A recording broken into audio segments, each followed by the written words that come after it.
여러분 안녕하셨습니까? 오랜만이십니다. 잘 평안들 하셨지요?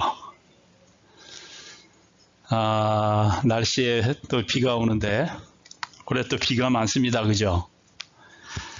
제가 우리 대회에서 하는 일이 아시안부만 맡은 게 아니라 사회복지부서와 또 건강 사역부를 또 함께 맡고 있기 때문에 비가 안 오고 메마를 때는 또 이 불이 날까봐 걱정이 많습니다. 매년마다 불이 많이 났잖아요. 그거 화재 구제하는 일을 또 제가 하는 일이라. 그리고 기도 많이 합니다. 불 안 나게 해달라고. 그러려면 비가 오면은 불이 안 나잖아요. 그죠? 그래서 주님께서 기도를 응답하시는데 비를 또 너무 많이 주셔요. 그러면 비를 너무 많이 주면 어떤 일이 벌어지는지 아시죠? 수해가 납니다. 수해가 나면 그것도 제가 할 일입니다.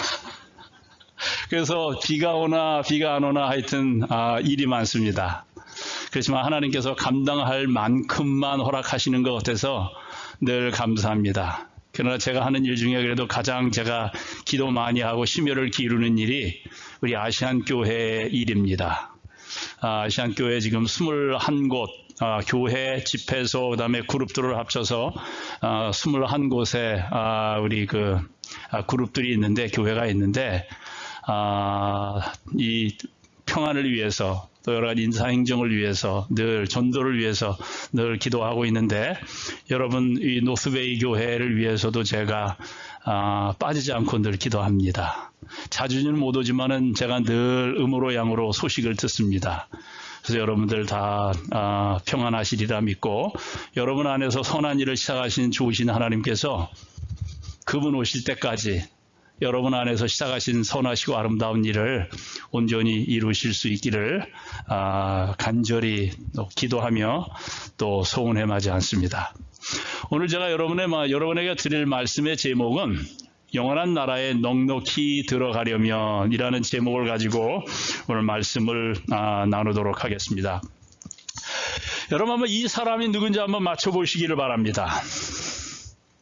저 그러면 안 나옵니다.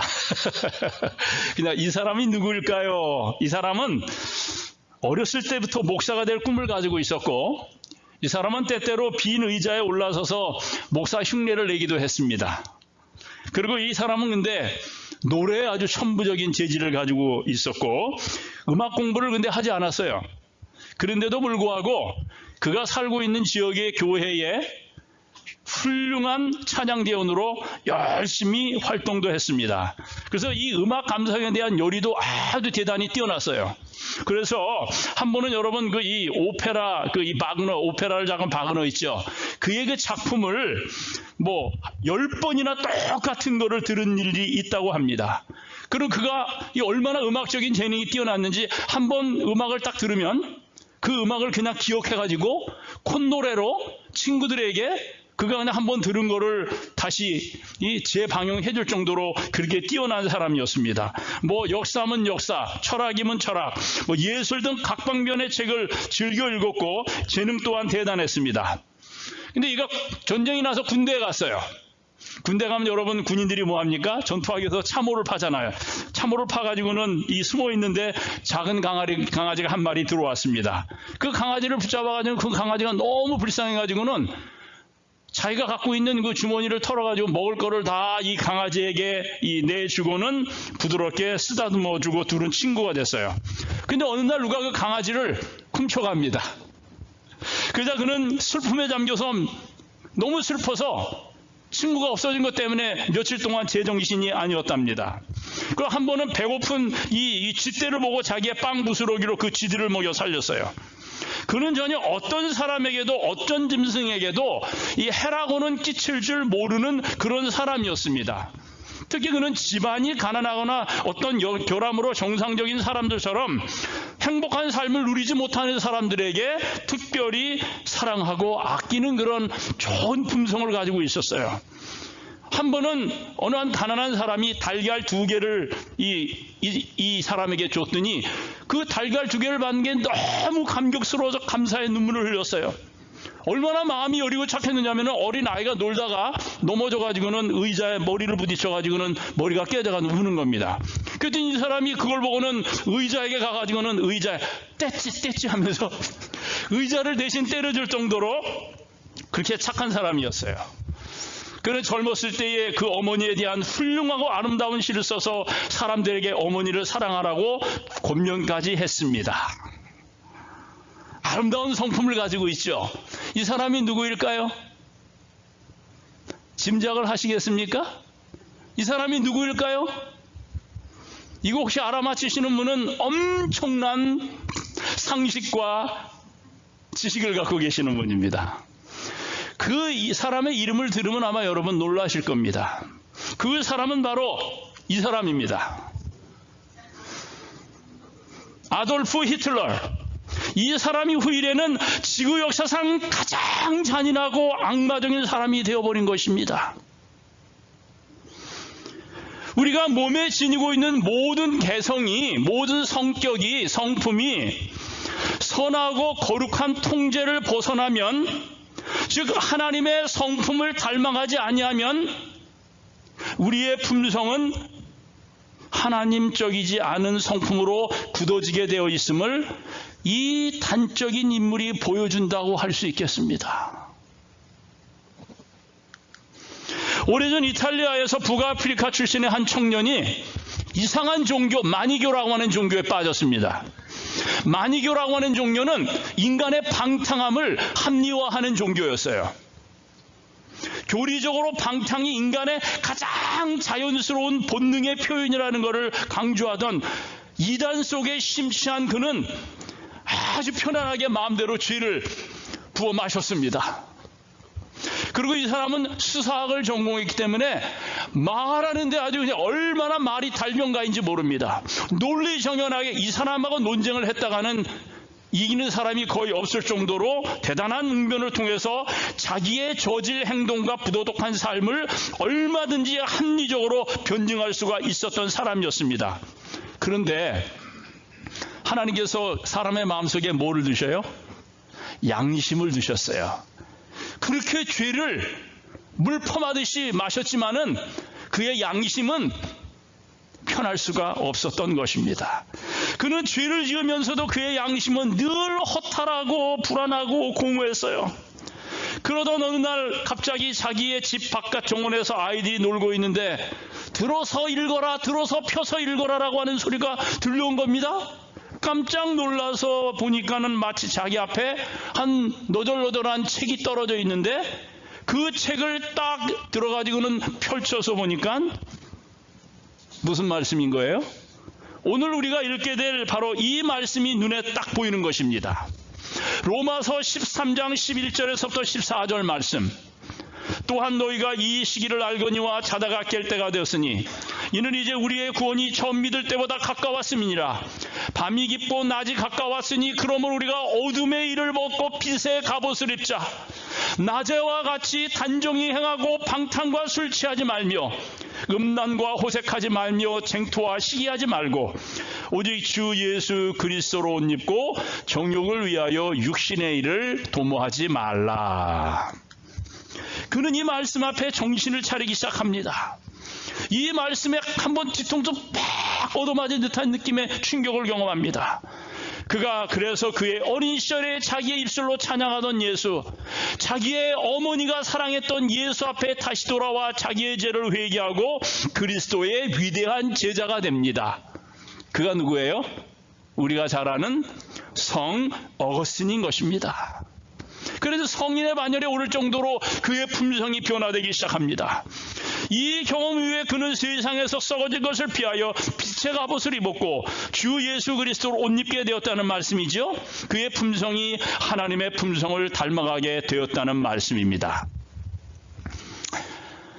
여러분, 우리가 다 하늘나라 가기를 소망합니다. 그죠? 근데 우리가 하늘나라 가기를 소망하는데 하늘나라에 우리가 가져갈 게 뭡니까? 우리가 이 땅에서 그렇게 애써 모은 재산입니까? 아니면 우리가 그렇게 얻기를 희망했던 이 세상에서 취한 학벌입니까? 우리가 하늘에 올라갈 때 가져갈 것이 무엇입니까, 여러분? 한 사람이 이제 하늘나라 갈 때가 됐다 생각해가지고는 평생 힘들게 잘 먹지 않고 입지 않고 쓰지 않고 모아뒀던 모든 재산을 다 처분해서 이 저 나라는 분명히 이 화폐가 다를 거기 때문에 어디를 가도 이 귀하게 여김을 받는데 화폐를 준비해야 되겠다 해가지고는 자기의 재산을 다 팔아가지고는 금을 샀습니다. 그러는 금을 바구니에 딱 짊어지고는 이제 내가 이걸 갖고 이제 하늘나라 갈 거야 해가지고는 딱 짊어지고는 하늘나라 문에 딱 도착했는데 베드로 사도가 이제 그 문에 버치키는 거예요. 쭉 사람을 지나가게 하는데 한 사람이 낑낑거리면서 미고 오니까는 그거 뭡니까?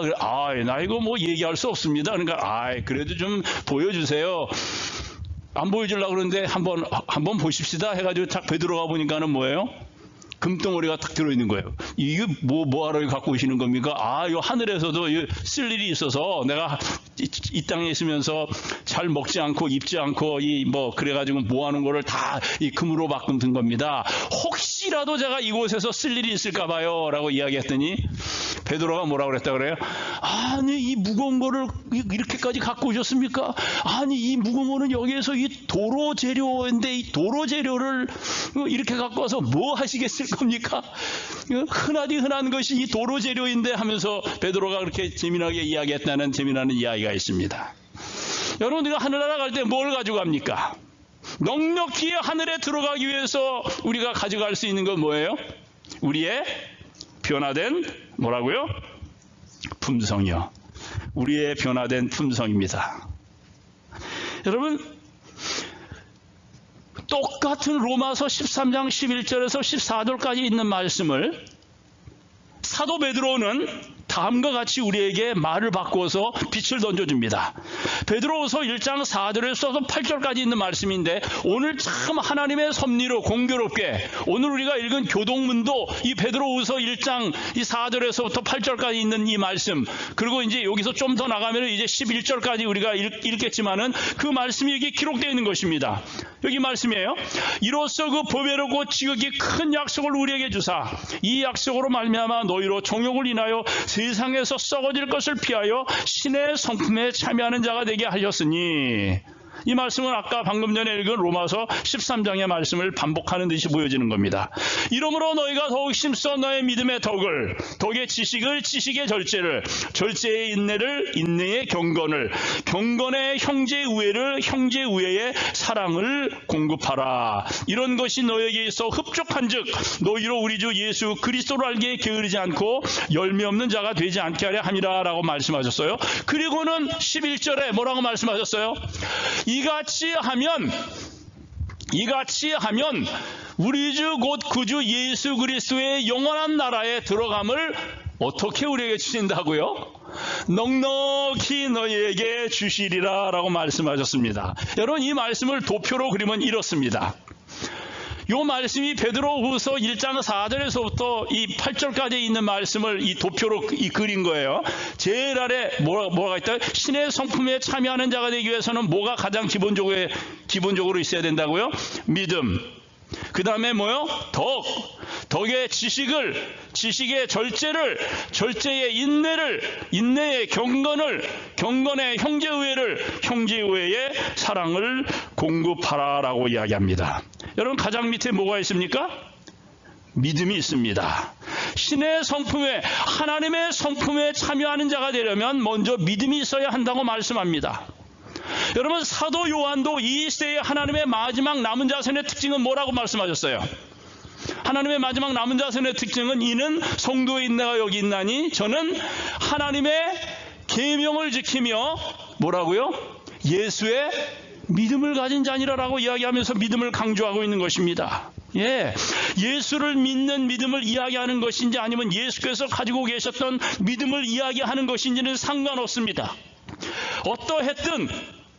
어떠했든 믿음이 있어야 하나님의 성품에 참여할 수 있다고 말씀하신 것입니다.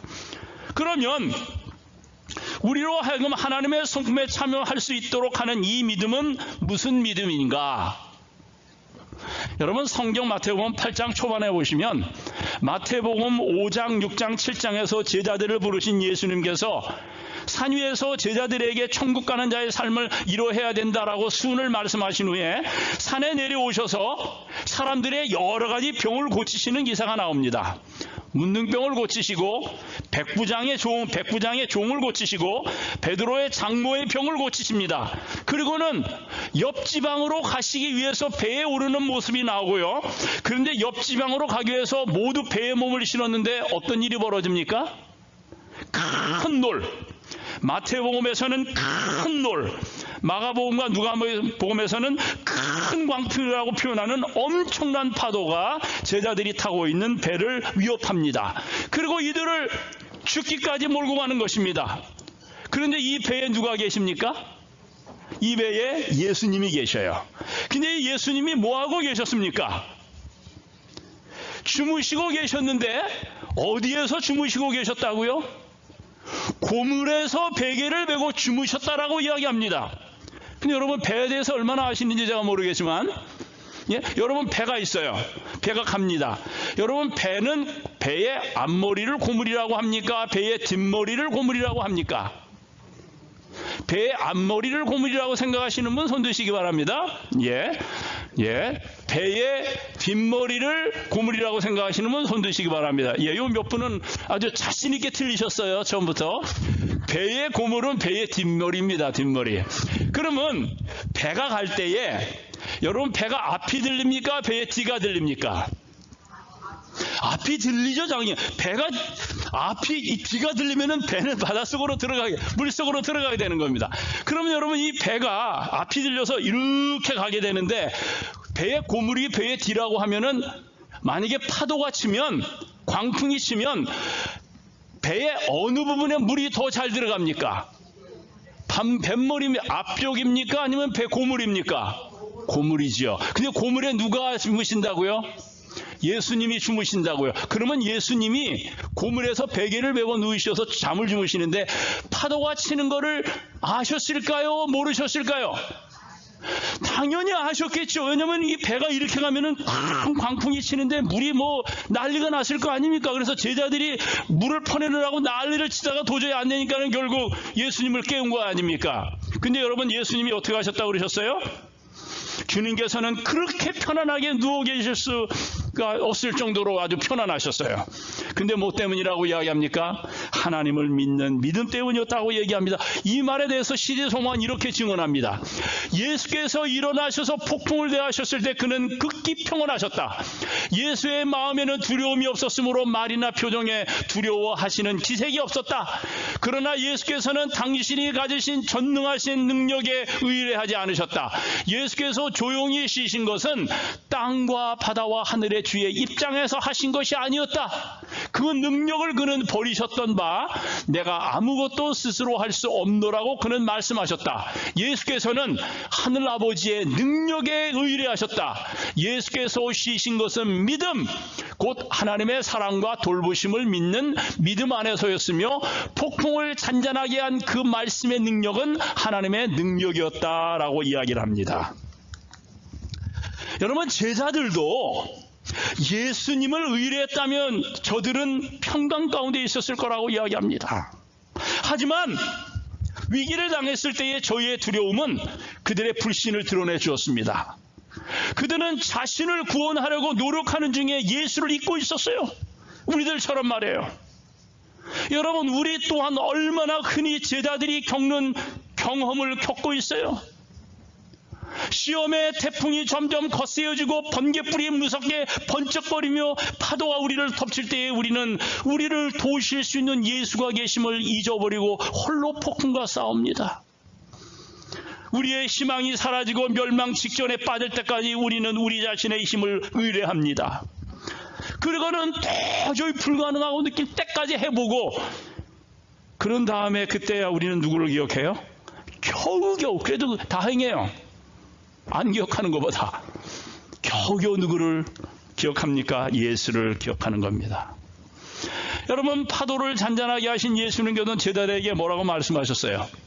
어찌하여 무서워하느냐? 어찌하여 두려워하느냐? 믿음이 적은 자들아. 여러분 마태복음과 마가복음의 표현이에요. 믿음이 적은 자들아.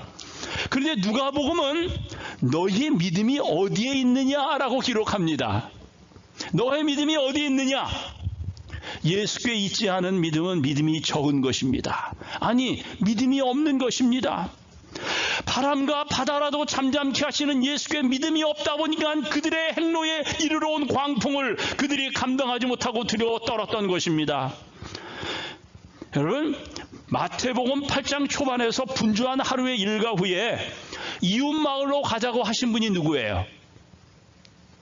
마태복음과 누가복음은 그저 그들이 배를 타고 이웃 마을로 행선하는 것으로 나오지만 마가복음 4장 35절에서는요, 뭐라고 똑같은 부분을 이야기하느냐면 그날 저물 때에 제자들에게 이르시되 우리가 저편으로 건너가자 하셨다고 기록하고 있습니다.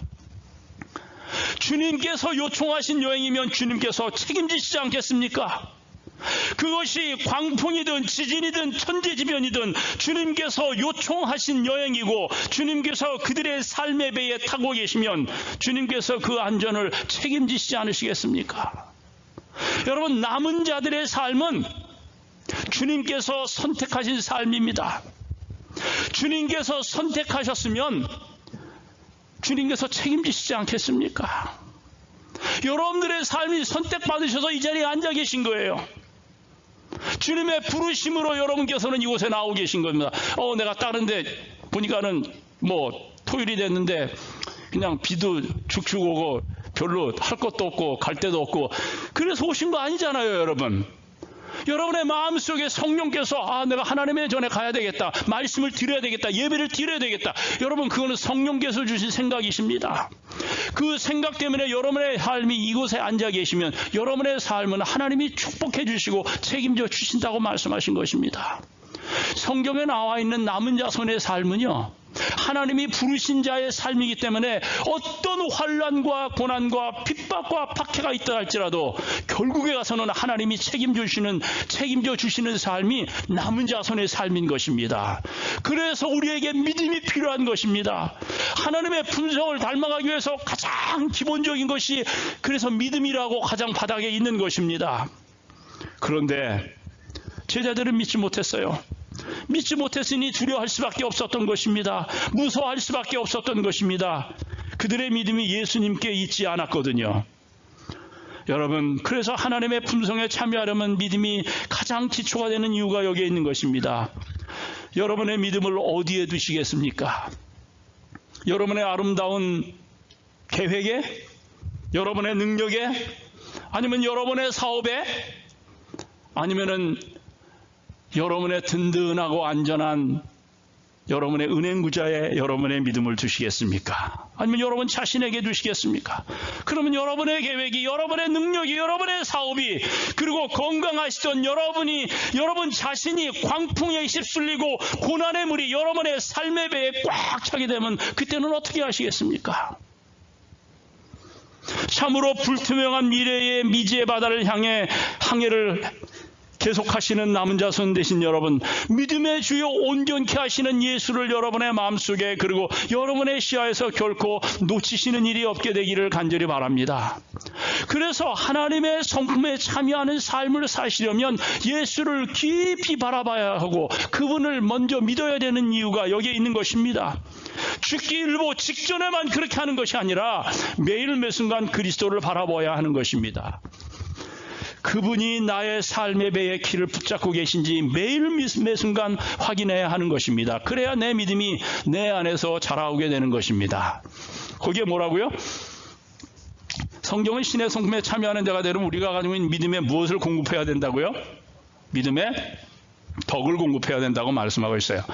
여러분, 강한 믿음에 덕이 없으면 사람들은 그들의 믿음을 가지고 다른 사람들을 판단하고 비난하려고 합니다. 그래서 덕이 있어야 한다고 얘기하는 것입니다. 여러분, 그럼 덕이 무엇입니까? 덕? 예? 덕이 무엇입니까, 여러분? 사전을 찾아보았더니 덕 이렇게 정리되어 있더라고요. 덕, 잘 들어보세요. 사전적인 정의입니다. 덕, 윤리적, 도덕적 선에 대한 의지의 항상적 지향성 및 선을 실현하는 항상적 능력. 무슨 말인지 모르겠어요. 그래서 제가 한자어로 한번 옥편을 찾아봤습니다. 덕. 그래서 이 덕, 옥편을 찾아봤더니 한자의 의미가 무엇인가 했더니 이 덕이라고 하는 단어는 또 풀어 쓴 거예요. 사람 인변에 왜 10이 있고 왜 넉사자 있잖아요. 뭐라고 했느냐면 10의 우주의 완전 순수함과 1의 우주의 창조적 생명력 사이에서 사의 정신, 이것은 형체를 완성하여 결실을 구하고자 하는 의지, 이것은 심성적 측면에서 의로운 기상을 드러내는 것인데, 이것은 우주가 유지순환될 수 있도록 도와주는 매개심을 깨닫고 이를 본받아 마음을 닦아나가는 것이며 또한 이를 행하려는 것이다 라고 말했습니다. 이 또한 무슨 말인지 모르겠어요. 그래서 성경 원어 사전으로 제가 가가지고 성경을 살펴봤어요. 여기 성경 믿음의 덕이라고 하는 덕은 헬라어 말로 이 원래 원어로 아레테라고 하는 이 헬라어 말인데, 이 아레테, 생각과 감정과 행위의 덕스러운 모습, 그리고 겸손, 선함, 순결과 같이 뛰어난 도덕적 우수성, 이렇게 해석해놨어요. 조금은 이해하기가 쉬운데 하지만 여전히 어려운 것 같아요. 그런데요, 옛날에 장자죠, 장자, 노자 장자. 이 장자가 이 덕에 관하여 예를 든 이 도덕경에 보니까 조금 이해가 쉽게 언급해 놓았더라고요. 그래서 장자는 그가 쓴 도덕경에서 덕에 대해서 이렇게 이야기를 해놨어요. 잘 들어보세요. 재주는, 우리가 가지고 있는 재주는 빨랫줄에 걸린 속옷과 같고 덕은 장롱 속에 넣어둔 속옷과 같다.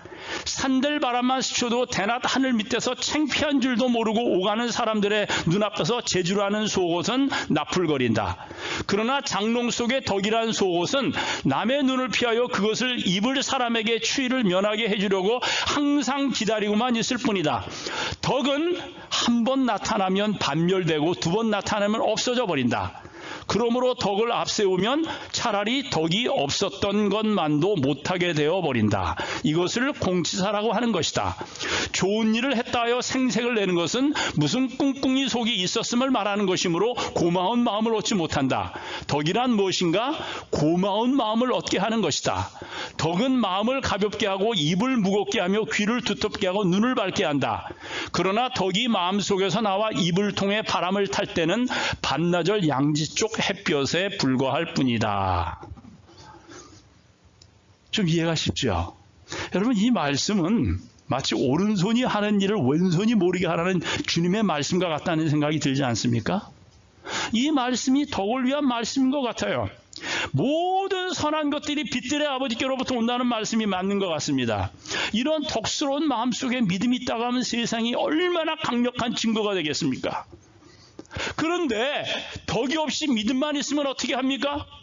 자신의 믿음이 최고인 줄 압니다. 그리고 그렇지 않은 사람을 판단하게 됩니다. 마치 이 믿음이라는 것은 마치 이 양날을 가진 칼과 같아요. 한쪽만 날인 것이 아니라 양쪽에 날이 서 있기 때문에 이것이 덕으로 뒷받침되지 않으면 이 믿음이라는 것이 나뿐만 아니라 상대방을 가차없이 상처를 주는 일을 하는 것입니다. 열심히 일주일 동안 금식 기도를 하고 은혜 쭉 많이 받고는 금식 기도하지 못하는 사람을 저거 말이야 금식도 안 하면서 말이야 예수를 믿으려고 그래 비판하기 시작합니다. 열심히 교회 새벽기도에 참여해가지고는 은혜 쭉 많이 받고는 얼굴이 화내가지고는 새벽기도에 참여하지 못하고 참 실컷 자는 나왔지 않은 사람을 갖다가 새벽기도도 나오지 않으면서 무슨 예수를 믿는다 비판하고 판단하기 시작합니다. 믿음은 좋을는지 모르지만 뭐가 부족합니까? 덕이 부족한 겁니다. 여러분, 인덕이 중요합니까? 인복이 중요합니까? 인덕이 중요해요? 인복이 중요해요? 여러분, 인복을 좋아하시는 분 계십니까? 물론 둘 다 중요한데 인복이 있는 사람이 인덕이 없을 수가 있습니다. 지금은 현재 인복이 있어서 사람들이 내 주변에 많이 있을 것 같지만 결국 인덕이 없으면 그 사람이 결국은 떠나가게 되어 있는 것입니다. 그러나 인덕이 있는 사람은 결국에 가서는 뭐가 뭉쳐요? 달콤한, 그죠? 설탕물에 꿀벌들이 모이는 것처럼 결국에 가서는 인덕이 있는 사람 주변에는 사람들이 모이게 되어 있는 것입니다. 왜냐하면 덕 있는 사람을 좋아하거든요. 예? 그래서 여러분, 성경이 사도 베드로가 이 훌륭하고 좋은 믿음의 덕을 공급하라고 한 이유가 거기 있는 것입니다. 여러분, 덕 있는 사람 우리가 존경하는 사람 아닙니까? 그렇죠? 우리가 가정에서부터 덕을 쌓을 수 있으면 얼마나 좋을까요? 근데 이 편할수록 이게 잘 안 되는 거예요. 덕 쌓기가 너무나도 힘든 겁니다. 여러분 그 얘기 들어보셨죠?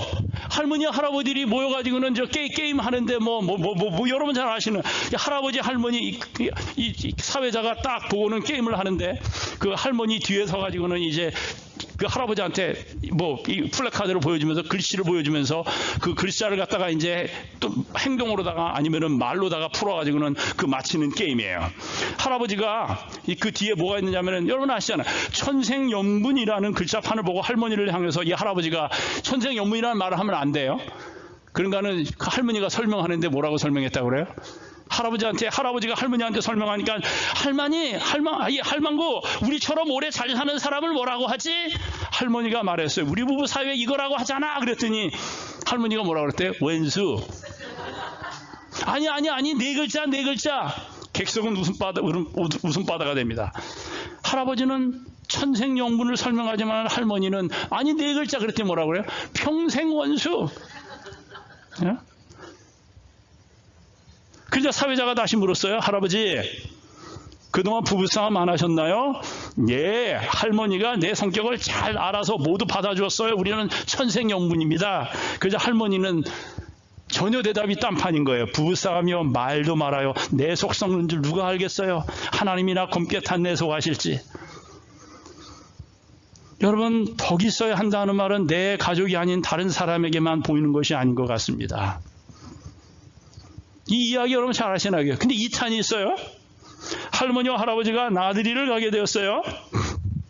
할머니와 할아버지가 나들이를 가게 됐는데 한참 걷다가 피곤함을 느낀 할머니가 영감 나 좀 업어줄 수 없어요? 라고 했으니까 할아버지는 업어주기는 싫었지만은 나중에 들을 잔소리가 겁이 나서 할머니를 업어줬습니다. 업혀가던 할머니는 조금 미안해졌지. 나 무겁지? 라고 했더니 할아버지는 그럼 무겁지? 라고 퉁명스럽게 쏘아붙입니다. 할머니가 왜? 그랬더니 할아버지 말이 머리는 돌머리지 얼굴은 철판이지 간은 부었으니까 그렇지? 돌아온 길에 할아버지가 다리를 다쳤어요. 할멈 나 다리가 아파 나 좀 업어주라. 할머니가 갈 때 일도 있고 해서 할아버지를 힘들게 업어주었어요. 이에 미안한 할아버지가 할머니한테 할멈 나 무겁지? 하며 자기를 따라할 것 같아서 그렇게 안 하고 나 가볍지? 라고 물었어요. 그랬더니 할머니는 그럼 가볍지. 그러니까 할아버지가 왜? 라고 묻자 할머니는 뭐라고 그랬어요? 머리는 비었지 입은 싸지 허파엔 바람만 잔뜩 들었으니까 가볍지. 아무리 친한 사이라 해도 서로 덕을 쌓아야 할 필요가 있지 않겠습니까? 제가 요 그림을 갖고 왔는데 제가 요렇게 늙고 싶어서 요 갖고 왔어요. 요거. 전 노인이 연세가 근 한 80이 넘으신 것 같은데 걸을 때도 지팡이를 걸으시면서 손 꼭 잡고 가는 저 모습 보시기 바랍니다. 얼마나 예뻐 보이고 아름다워 보여요. 그죠? 저렇게 늙으면 안 됩니까, 우리? 예? 왜 한국 사람들이 요 황혼이혼 황혼이혼이 한국에 지금 제 동창들이 요즘 은퇴를 많이 해요. 62세, 61세 이 친구들이 이제 사역하다가 힘들어가지고는 아무래도 한국에서 이제 명예은퇴 제도를 한국연합회에서 들여와가지고는 요즘 은퇴를 많이 한다는 소식이 들리는데 걱정들을 많이 하더라고요. 평생 목회를 하다가 이제 안 하니까 취미 생활도 별로 개발하지 못하고 늘 교회만 신경 썼었는데 어떻게 사나 걱정들을 많이 하는 이야기를 제가 들은 적이 있습니다. 근데 부부가 아름답고 정다우면 뭐가 문제가 되겠습니까? 그죠? 네? 참 가슴 찡하고 아름다운 그림입니다. 여러분, 근데 이 덕에 무엇을 공급하라고요? 믿음만 있고 덕만 있으면 안 된다고 성경은 이야기합니다. 뭐가 있어야 된다고요? 지식을 공급하라고 이야기합니다. 이 지식은 헬라어로 그노시스라고 하는 말인데 여러분 기노스코라고 하는 동사에서 파생된 말인데 이 낱말은 경험에 의하여 쌓여지는 지식을 말할 때 사용하는 단어인 것입니다. 하나님의 말씀을 경험하는 것입니다. 하나님의 말씀은 살아있고 운동력이 있어 창조하는 능력이 있으신데 이 하나님의 말씀이 내 속에는 늘 새롭게 새로운 마음을 창조하는 경험을 하는 것입니다. 그러기 위해서는 이 말씀을 깊이 침잠하는 경험이 필요해요. 이 말씀 속에 들어가서 이 말씀이 나의 속에 살아 역사하는 그런 경험을 해야 될 필요가 있다라고 하는 것입니다. 그리고 이 말씀이 내 생각과 내 주관을 뛰어넘고 이겨서 하나님의 뜻을 이루게 하시는 권능의 말씀으로 경험되어질 때에 우리의 성품이 이 말씀으로 이 창조하시는 말씀의 능력으로 변화되는 것입니다. 이 경험의 지식이 있는 사람들은 하나님이 어떤 분임을 아는 것입니다. 여러분 사도 바울이 이렇게 외쳤어요. 그러므로 여러분이여 안심하라. 나는 내게 말씀하신 그대로 되리라고 하나님을 믿노라라고 얘기했어요. 사도행전 27장을 읽어보시면은 사도 바울이 3차 복음 전도를 다 마치고 예루살렘에 돌아갔더니 유대인들에게 붙잡혀가지고는 어떻게 해요? 결국에 가서는 온갖 고초 끝에 죽기 일보 직전까지 갔다가 그가 이 가이사에게 호소한 것 때문에 그가 이제 로마로다가 이 네로 황제를 보기 위해서 이제 가는데 사도행전 27장에 보면은 지중해 유라굴로라고 하는 어마어마한 광풍이 불어가지고는 그를 태우고 간 모든 이 배가 완전히 다 난파 일보 직전까지 가고 배에 있는 모든 길을 다 내어버리고 이 배가 조난을 당했어요. 조난을 당해가지고 이제는 구원의 여망이 전혀 없이 이제는 죽었구나라고 사람들이 다 배 선상에서 다 널브러져 있을 때에 사도 바울이 한 말이 바로 저겁니다. 그는 하나님이 자기를 구원하실 것을 알았거든요. 그리고 전날 그의 꿈에 하나님이 나타나셔서 너는 하나도 상치 않을 것이다.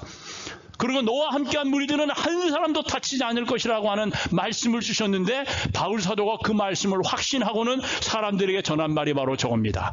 여러분이요 안심하라. 나는 내게 말씀하신 그대로 되리라고 하나님을 믿노라. 그 엄청난 파도가 치는 그 바다의 그 배의 뱃머리에서 하나님의 말씀을 증거하고 있는 것입니다. 여러분, 풍랑이 치고 구원의 여망이 다 없어진 현대를 위해서 우리가 해줄 수 있는 말은 바울과 같이 나는 내게 말씀하신 그대로 세상 역사가 그렇게 되리라고 여러분의 삶이 그렇게 되리라고 하나님을 믿노라고 과감하게 말할 수 있는 확신이 우리에게 있어야 되겠어요. 바울 사도가 가지고 있었던 믿음이 바로 이런 믿음이었어요. 여러분 우리 세상이 지금 어떻게 변할 것 같습니까? 저 우크라이나 전쟁은 어떻게 되겠습니까? 이스라엘과 하마스 전쟁은 어떻게 끝날 것 같습니까? 그리고 여러분 얘기 들으셨죠? 이제는 저 북한이 미국을 주적으로 치는 걸 갖다 포기하고 대신 그 주적을 뭐로 여겼다고요? 남한을 갖다가 이제 완전히 주적으로 선택했습니다. 얼마 전에 김정은이 그걸 발표했어요. 그리고는 언제든지 본인은 뭐 할 수 있다? 남한을 쳐들어내려 올 수 있다라고 공언하고 있습니다. 시진핑이 대만을 치러 내려가겠습니까? 아마 지금 세상이 이렇게 점점점 복잡해지고 모든 나라들이 지금 전쟁에 휩싸이게 되면은요, 저 시진핑이 어떤 실수를 하는지 모르고 김정은이 어떤 실수를 할지 모릅니다, 여러분. 지금 미국이 지금 개입되지 아니하는 전쟁이 하나도 없어요. 다 개입되어 있어요. 그죠? 여러분 아시잖아요. 세상이 어떻게 변하겠습니까? 그러나 여러분 성경은 우리에게 미래에 어떤 일이 있을 것을 이야기해 줍니까? 처처의 기근과 지진과 전쟁이 있지만 결국 이 세상의 끝은 뭐로 말미암는다고요? 예수 그리스도의 재림으로 말미암는다고요. 예수 그리스도의 재림으로 말미암는다고요. 여러분 그 확신을 말씀 속에서 갖고 계셔야 질풍노도같이 파도치고 험악해지는 이 세상에서 우리는 확신을 가지고 이 세상을 살 수가 있는 것입니다. 여러분 이 사람이 누구냐면요, 이 사람이 영국의 제임스 왕인데 이 제임스 왕이 정치를 하다가 너무 힘이 들어서 이 농촌의 민정을 시찰하고 있는데 방앗간에서 노래가 들렸어요. 자기에 대한 노래였어요. 세상 사람 날 부러워하니 해도 나 역시 세상 사람 부럽지 않네. 영국 왕이 날 부러워하냐 하여도 나 역시 제임스 왕 부럽지 않네라는 노래를 부르면서 건물을 뒤집어 쓴 채로 노인 부부가 싱글벙글하면서 일을 하고 있었어요. 그러자 이 왕은 그들에게 다가가서 내가 제임스 왕인데 왕도 부럽지 않은 그 비결이 무엇이오? 라고 물어봅니다. 그러자 이 노부부는 겸손하게 웃으면서 같이 예수를 믿고 있기 때문에 이렇게 늙어서도 외롭지 않고 다른 사람 부럽지 않고 행복하게 삽니다 라고 대답한 것입니다. 제임스 왕이 이 말을 듣고 예수님이 그렇게 행복을 줬다면 그 근원이 무엇입니까? 라고 물으니까는 아주 남루한 그런 이 라틴어, 이 어렸을 때 그 노인이 이 특별히 성당에서 복사로 이랬기 때문에 라틴어를 배웠어요. 그래가지고 라틴어 성경을 갖고 있는데 아주 너덜너덜한 라틴어 성경을 펼쳐 보여주면서 비결은 바로 이 성경입니다라고 대답한 것입니다. 그 말을 듣고 수많은 언어학자와 인력을 동원해서 라틴어로 된 성경을 원문에 가깝게 번역하기 시작하는데 그 성경책이 뭐예요? 그 성경책이 바로 킹 제임스 버전, 흠정역이라고 하는 성경책인 것입니다. 네? 1611년 이때부터 영국은 제임스 왕이 성경을 번역하고 국민들에게 성경을 읽게 해서 성경대로 사는 나라가 되었고 신사의 나라가 되기 시작한 것입니다. 그리고 이때부터 해가 지지 않는 대영제국의 기초를 닦는 일이 시작된 것입니다. 성경을 모르는 사람은 거친 바다에서 돛도 없고 나침반도 없이 방황하는 것이나 마찬가지입니다. 충만한 말씀의 삶을 사시는 여러분이 되시기를 바랍니다. 그런데 이 하나님의 말씀을 아는 지식에 무엇을 더하라고요? 절제를 더하라고 했어요. 여기 절제라고 하는 말은 헬라어로 엔크라테리아라고 하는 말인데 자제력을 뜻하는 말로 사용되었어요. 자제하는 것입니다. 여기서는 두 가지를 생각할 수 있는데 그 한 가지는 지식이란 인간에게 무제한적으로 허용되어 있지 않고 삼가해야 할 지식의 영역이 있다는 말씀입니다. 여러분, 이 말씀은 우리를 에덴 동산으로 인도하는 말씀 같죠? 인간에게 허용되지 않은 지식 무엇입니까? 선악을 알게 하는 지식이 그것이었어요. 근데 우리가 아는 것처럼 선을 아는 지식이야 뭐가 문제입니까? 그죠? 근데 악을 아는 지식을 하나님이 허락하지 않으셨는데 아담과 하와가 선악과를 따 먹음으로 인하여 선뿐만 아니라 악을 알게 되었어요. 근데 여러분, 악을 알게 되는 지식이 뭡니까? 악으로 인도하는 지식입니까? 아니면 악에 관한 지식입니까? 무엇입니까? 여러분 한번 묵상해 보셔요. 왜 하나님께서는 선악과를 아담과 하와에게 따먹지 말라고 하셨을까? 그리고 이 선악과를 따먹은 아담과 하와가 지은 그 선악과의 이 기능이 무엇일까? 한번 묵상해 보시기 바랍니다. 한번 생각해 볼 문제예요.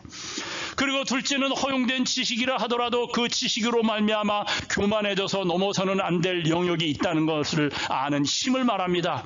이런 의미에서 지식에는 절제가 요구되는 것입니다. 그리고 지식이 있는 사람이, 즉 뭔가를 알고 경험한 사람이 말과 행동을 자제하지 않고 절제하지 않으면 어떻게 됩니까? 즉 교만하면 어떻게 됩니까? 여러분, 절제하지 않은 지식은 무지보다 못함을 우리는 여러 경우에서 볼 수가 있어요. 그리고 참다운 지식으로 마음이 꽉 차 있는 사람은 해야 할 말과 하지 말아야 할 말을 구분해서 할 수 있는 사람인 것입니다. 이 말씀이 바로 성경에서 말한 경우에 합당한 말은 아로새긴 은쟁반의 금사과와 같은 사람이라고 표현한 것입니다. 여러분, 이 말 들어보셨습니까? 여러분, 이 말이 무슨 말입니까? 어떻게 읽습니까? 예? 입구자에, 그죠? 저 뭐예요, 저? 저게 무슨 말입니까? 예, 한번 읽어보셔요. 예. 그냥 대충 때려잡으셔도 됩니다. 저거요, 구시화문입니다. 구시화문, 저게 무슨 뜻입니까? 화가 들어오는 문은 곧 입이라는 뜻입니다. 구시화문. 화가 들어오는 문은 입이라는 의미입니다. 입을 조심해야 된다는 것입니다. 여러분, 절제해야 하는 덕목 중에 가장 큰 항목입니다. 입을 조심하는 것. 지식이 많다고 그걸 함부로 자랑해서는 안 된다는 것입니다. 어느 낚시꾼이 강둑에 앉아서 낚시를 하고 있었어요. 하루 종일 낚으려고 했는데 헛방쳤습니다. 안 잡히는 겁니다. 피레미 새끼 하나 안 잡히는 거예요. 그런데 이제 집에 가야 되겠다 해가지고는 오랜만에 가려고 일어서려고 하는데 낚싯대가 흔들리는 겁니다. 해가지고 낚았더니 제법 큰 고기가 한 마리 걸려드는 겁니다. 솜씨를 발휘해서 멋지게 채워서는 잘 끌어내었어요. 이제는 내가 집사람한테 할 말이 있구나.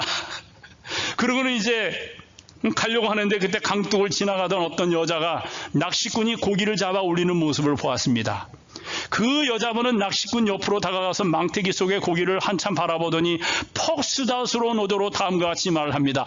아이고, 어쩌면 저 불쌍한 고기를 잡았나. 저 작은 동물을 저렇게 무자비하게 잡다니. 아니, 당신은 저 고기에 대해서 인정도 없단 말입니까? 저 불쌍한 것을 낚시로 깨어서 끌어올리다니 너무나도 잔인한 일 아닙니까? 아니, 하루 종일 땡기다가 한 마리 잡아 올려가지고는 이제 집사람한테 이 할 말이 있군 해가지고는 이제 가려고 그러는데 이런 얘기를 딱 하니까는 그 여자의 말이 참 속을 긁어놓는 겁니다. 그러자 그 여자를 힐끗 바라본 낚시꾼이 약간 실망한 듯한 표정을 지으면서 다음과 같은 말을 했습니다. 글쎄 말입니다. 이 고기가 입만 꼭 다물고 있었으면 괜찮았을 텐데 그만. 그 말은 그 말이죠, 그죠? 예.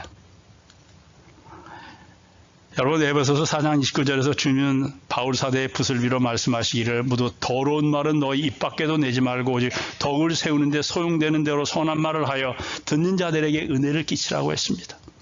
그리고는 누추함과 어리석은 말이나 희롱의 말이 마땅치 아니하니 돌이켜 감사하는 말을 하라고 했습니다. 남을 놀리는 말을 하지 말고 감사하는 말을 하랍니다. 그리고 망령되고 헛된 말을 버리고 모든 비방하는 말을 버리라고 합니다. 덕을 세우는 절제의 말로 우리의 입과 마음을 채우는 남은 자의 삶을 살 때에 하나님의 품성이 우리를 통하여 드러나는 것입니다. 절제에 뭐를 보충하라고요?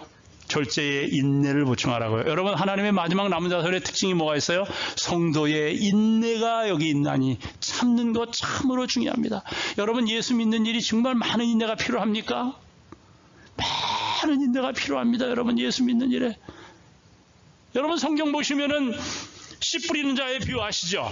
네 개의 마음밭이 있습니다. 하나는 길가, 하나는 돌짝밭, 하나는 가시밭, 하나는 옥토. 근데 여러분, 마태복음 13장에서는 옥토의 마음밭을 갖고 있는 사람 30배, 60배, 100배의 결실을 얻는 옥토의 마음을 갖고 있는 사람이 어떤 사람이라고는 얘기를 안 합니다. 그냥 옥토의 마음이라고. 그러나 누가복음은 누가는 누가복음에서 그 옥토의 마음밭을 갖고 있는 사람이 어떤 사람임을 설명하면서 뭐라고 얘기하느냐면은 인내로 결실하는 자니라라고 이야기합니다. 인내로 결실하는 자. 여러분, 우리가 참지 않았으면 아마 우리가 이 자리에 앉아있지 못할지 몰라요. 우리를 실망시키는 우리의 삶의 그 무수하게 많은 일들, 우리를 실망시켰던 그 무수하게 많은 사람들, 우리가 인내하지 않았으면 아마 우리는 하나님의 백성으로 이 자리에 아직까지 앉아있지 못할지 모릅니다. 인내인 것입니다. 인내. 여러분, 제가 참 은혜스러운 이야기 하나 드릴게요. 이분이 40일에 신문에 등장한 이 할머니예요. 근데 이 기사의 제목은 크레이그 부인은 도대체 어떻게 된 사람인가라는 이 제목의 글이 났어요. 신문 기사에. 내용인즉슨 80회 생신을 맞은 이 리사 크레이그 부인은 20년 동안 그러니까 61살부터 80세까지 된 20년 동안 1년에 52주가 있잖아요. 52주가 있으니까 20년이면 1040주가 있는데 이 1040주 주간 동안 한 번도 빠지지 않고 교회의 대배에 참석했다는 것입니다. 그래가지고 이 사실에 대해서 신문의 기자가 다음과 같은 재미있는 질문 형식으로 비꼬면서 기사를 낸 겁니다. 그게 네이시빌 신문에 기록됐는데 뭐라고 기자가 이 기사를 썼느냐면 이렇게 썼어요. 크레이그 부인에게는 눈보라치는 일요일도 없었단 말인가? 여러분, 눈보라치면 교회 가고 싶으세요? 안 가고 싶으세요? 그에게는 예기치 않은 손님이 한 번도 오지 않았다는 말인가? 밤늦게 잠을 잔 토요일이 한 번도 없었단 말인가? 밤늦게 자면 아침에 일어나기 쉽지 않잖아요. 그러면 교회 걸르잖아요.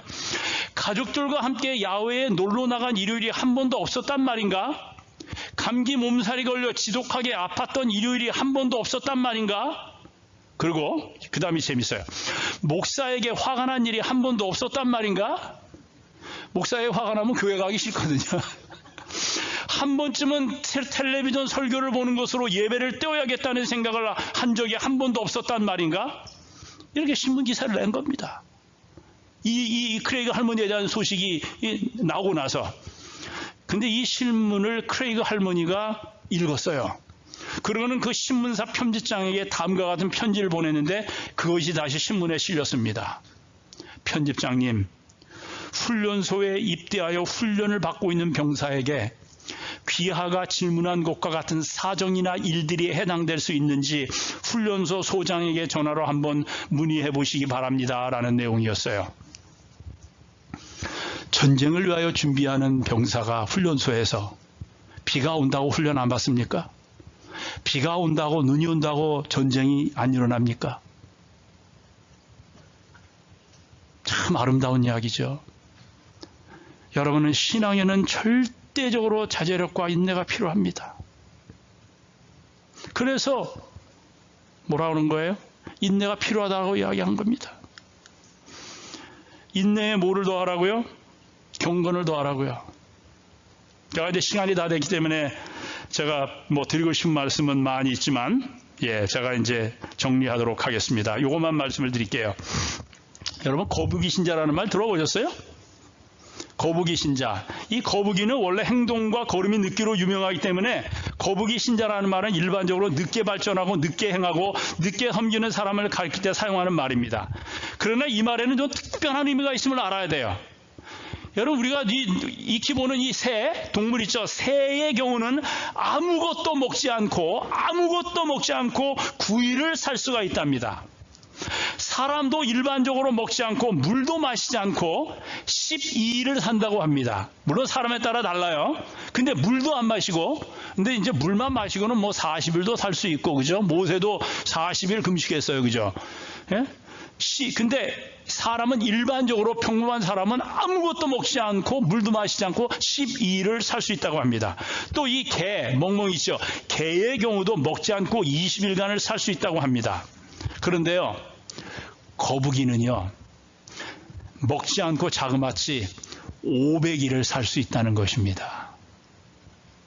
그래서 거북이 신자라는 말은 먹지 않고도 500일을 사는 거북이를 풍자적으로 일컫는 말입니다. 즉, 그리스도인이라고는 하지만 매일 말씀의 양식을 먹지 않고 사는 사람, 기도의 은혜도 없이 사는 사람, 교회에 다니면서 스스로를 그리스도인이라고 생각하지만 말씀과 은혜를 먹지 않고 사는 사람들을 빗대어 마치 굶어도 죽지 않은 거북이와 같다고 비꼬아서 빗대어서 한 말인 것입니다. 그런데요, 안타깝게도 요한계시록 3장 20절부터 나와 있는 라오디게아 교회의 교인의 모습은 표현은 약간 바뀌었지만은 라오디게아 교인의 모습은 바로 거북이 신자들의 모습과 같다라고 하는 것입니다. 벗었는데 부끄러워하지 않는 거예요. 눈이 멀었는데 볼 수 있다라고 하는 것입니다. 가난한데 자기는 부유하다라는 것입니다. 여러분, 이거 보면 믿음의 덕을 덕의 지식을 지식의 절제를 절제의 인내를 인내의 경건을 경건의 형제의 요 경건과 형제의 요 제가 빼먹었어요. 혹시라도 나중에 기회가 있으면 와서 2탄 하겠습니다. 그 다음에 형제 우애의 사랑. 이 형제 우애는 여러분 아신 것처럼 필라델피아 형제들의 사랑을 이야기하고 여기에서 사랑이라고 하는 단어는 아가페라고 하는 단어를 쓰면서 이 모든 것 위에 저 사랑이 있어야, 저 사랑은 아가페, 하나님이 우리에게 보여주신 바로 저겁니다. 예수 그리스도의 십자가예요. 이 십자가에서 우리를 향한 하나님의 무조건 아가페 사랑이 실천됐고 외쳐졌는데, 여러분 이런 사랑만 있으면 우리에게 뭐가 문제가 되겠습니까? 그리스도께서 우리에게 보여주신 초무한적인 사랑이 우리에게 있다면 경건함이, 지식이, 절제가 믿음이, 그죠? 형제우애가 우리에게 뭐가 문제가 되겠습니까? 그래서 오늘 이 거룩한 안식일, 저 십자가를 바라보시는 아름답고 행복한 안식일이 되시기를 바랍니다.